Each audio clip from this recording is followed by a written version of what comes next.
Hello everyone, I'm Starstream65, and today we're taking a look at the Transformers Generations Titans Return Deluxe Class Hardhead.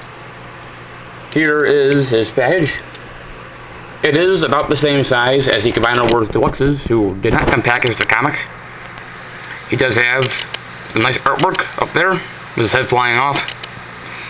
Hardhead in his tank mode. Same artwork on the side there. Nothing on this side. Come around here to the back. You have stock photography of Hardhead and Furos. Bio in multiple languages if you want to read it. And then some cross-sells advertising the cross-compatibility of the line. And I think that's it for the package. He does come packaged with his collector's card, utilizing the same artwork on the card back. Very nice. Come around here to the back, you do have tech specs. So unlike the Combiner Wars cards that were just a generation symbol on the back, these actually serve a purpose. You can see he has strength, speed, intelligence, and firepower. And the blue indicates how much the Titan Master increases the statistics of the base robot. So that's pretty neat. But now on to Hardhead himself. Hardhead transforms into a Cybertronian tank, or specifically a Cybertronian H-tank, and he is very faithful to his original figure. He has the translucent orange cockpit, he has the large main gun, he has the base lime green color with the brown and or black treads. The treads are not painted, but they are nicely sculpted. And he does have some wheels on these back treads, one apiece, cast in translucent orange plastic, and one single cylindrical wheel up front underneath what will be his chest, cast in that same orange plastic as the cockpit. And he does roll fairly well. Speaking of the orange cockpit, he does come with his Titan Master, Furos, due to copyright reasons. In Generation 1, he was known as Duros. Get a close-up here on his head sculpt. He is very small, but he does have some nice paintwork on his face. He has blue eyes and a yellow base face. Everything else is just molded in this green plastic and this gray plastic. Same plastic used on Hardhead. His head is just hanging off his back. It's upside down. There's no flap to cover it up, unfortunately. Articulation, his head's on a ball joint. His arms are on a ball joint, limited in backward motion due to how far his head extends out. But you do get some decent outward and forward motion on them. He does have the thigh joint. You can go forward and back so far. And then he also has a knee joint. Size comparison. Here he is next to Drax from Skullcruncher of Titan's Return. You can see what they're about the same size, and they share the same engineering. They are more or less two different molds, which is very nice. They have different sculpted details, different arm shapes, different heads, and so on. Very nice. And here he is next to Arcana from Brainstorm. Forgive me if I mispronounce that. This is from Brainstorm, from the Thrilling 30 line of Generations. You can see he's a good deal taller than Duros here. Although I think I like these new Titan Masters better because he has these whole arm panels, or his head, the panels on the sides of his head turn into his arms, whereas Duros actually has just really well defined arms, which I appreciate. And if you get Duros in a seated position like so, put his arms out, and then just stick his legs straight out like so, he has this peg here that will go into the slot in the cockpit like so. There's a gap right there that it'll slide into, like so, and he can sit in the cockpit and drive Hardhead, which is pretty cool, and you can see Hardhead pretty well in there. or Duros pretty well in Hardhead, pardon me. And then, there's a secondary feature in which this large cannon here can open up on a double hinge. You can fold it however you like, but the nominal placement is to fold it down and back up against the rear of the cannon. And you can see there's a seat in there as well, and a gap towards the end of the turret, and you can sit Duros inside of Hardhead's cannon there, which is pretty nice. The cannon can rotate. It's on a swivel. This does hook up via viable mirror port. You could detach it if you wanted to. It's got a double joint. You have a joint here, then you have a joint up here. You can angle it how you like. Beware, it does get in the way of the cockpit, so you have to bring it up far enough and able to rotate it freely. But depending on how high you have it up, you can do a full 360 with it. Hardhead also does come with this rifle, which is for use in robot mode, but it can peg onto the main gun here, like so, via 5mm port. So Duros can pilot that in conjunction with the large cannon. So that's pretty cool. Just putting that down for now. For size comparison, here he is next to Titan's Return Brainstorm. You can see how they stack up. Brainstorm is a good deal taller, or a good deal longer, because he's a Voyager. But we are getting that new Brainstorm. And then here he is next to Darker Than the Moon Starstream. You can see they're about the same size, which is nice for a figure who came out 3 years ago. Or, yes, 5 years ago, pardon me. But, yeah, so now we'll get on to Hardhead's robot mode.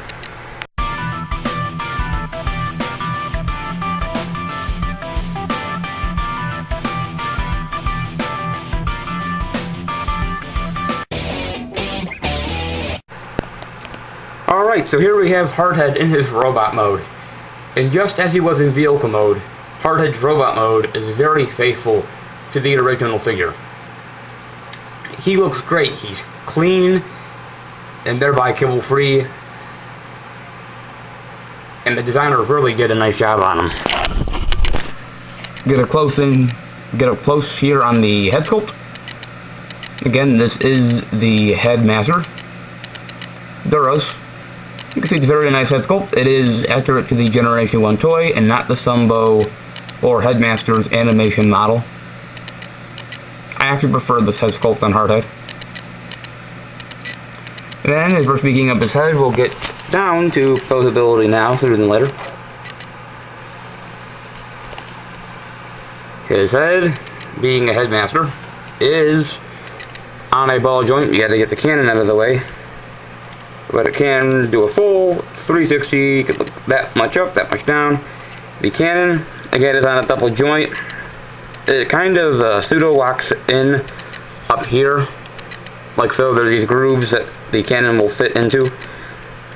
You can have the cannon angle all the way down. You can have it back against his back, like so. So in its position for transformation, you have many options. Personally, I prefer having it angled up and a little off to the left, or to the right, rather, to give his head some clearance. But again, you have some options. His shoulders are on a ball joint, so they can't really move outwards on the ball joint. You have to use this transformation joint here. So you can move his arms up a little farther if you want to give him some shoulders. I prefer them to be flat, but it's up to you. And you have some inward rotation there as well. You have a bicep swivel. It's a little loose due to transformation. And then he does have double jointed elbows. They are also a little loose and don't like to hold their position because of how they fold out for transformation. He has nothing at the waist.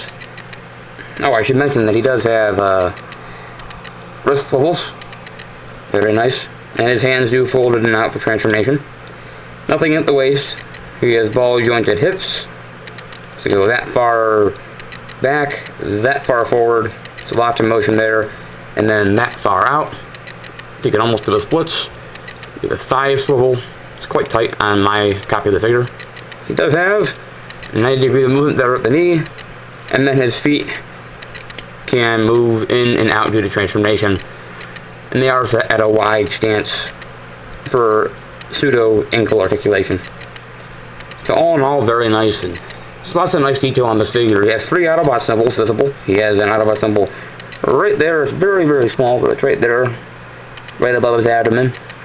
And then he has 2 up here on his shoulders, and all over Ithacal and Vilcamo too, but I forgot to show those off. As he is a Titans Return figure, and a Headmaster in general, you can stick other heads on this figure, and because I did not show off Duros' transformation, I'll show you how Grex turns into his head, which is the same way that the Duros does. So for all of these figures, you're going to want to take the arms and make sure they're flush against their backs, like so. In Grax's case, they actually plug in. And then fold the legs up like so. And then you have, on the back of the head, you have a groove there that'll fit in to a little bit of a peg inside the head socket, like so. And it'll just peg in like so. And he retains the same articulation with this new head. Some other heads that are a different shape may have some hinder articulation due to larger chins and such, but for this stands, he's just about the same as Hardhead. It's with his proper head. Plug Duros back in, like so.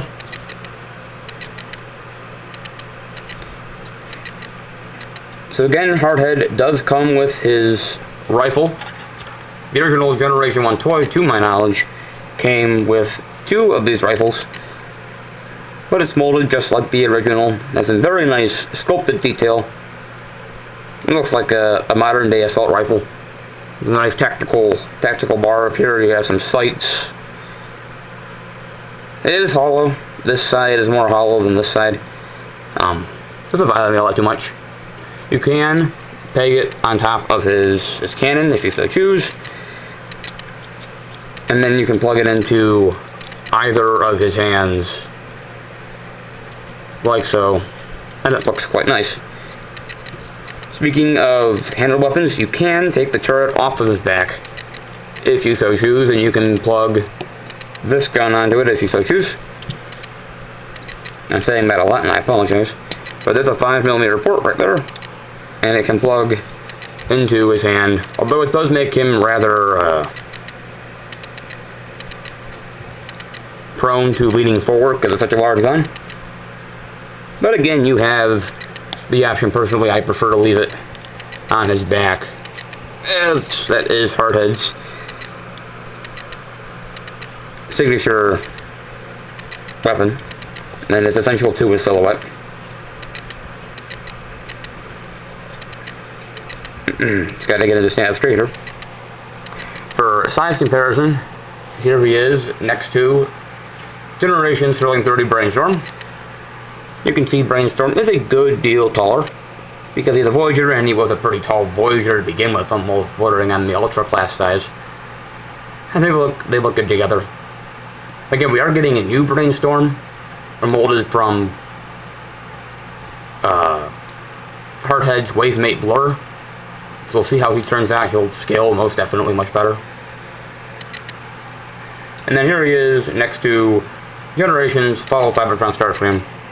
And you can see that Hardhead's actually a little bit taller. Starscream's not standing up all the way, or standing up straight. But Hardhead is taller, I think, to begin with at the head. Which is quite nice, seeing as this is a newer figure and it seems to be downsizing. Speaking of which, Hardhead, to me, he feels small in hand, but he is, I mean, as you saw there with Starscream, he is larger than other figures, and larger, actually, than some Combiner Wars Deluxes. But now on to my final thoughts on Hardhead. Hardhead is a great figure, an update to the original G1 Hardhead toy.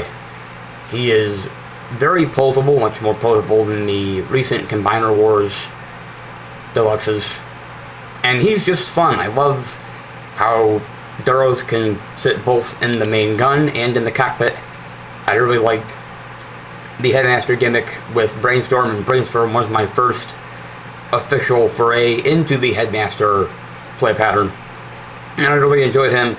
And now that we have a line based around that same play pattern, I'm really excited for the rest of these figures. So this has been the video review for the Transformers Generations Titans Return Deluxe Class Hardhead with Duros, or Furos. I am Starstream065. Thank you very much for watching. Please comment, rate, and subscribe, and take care. I'll see you next time.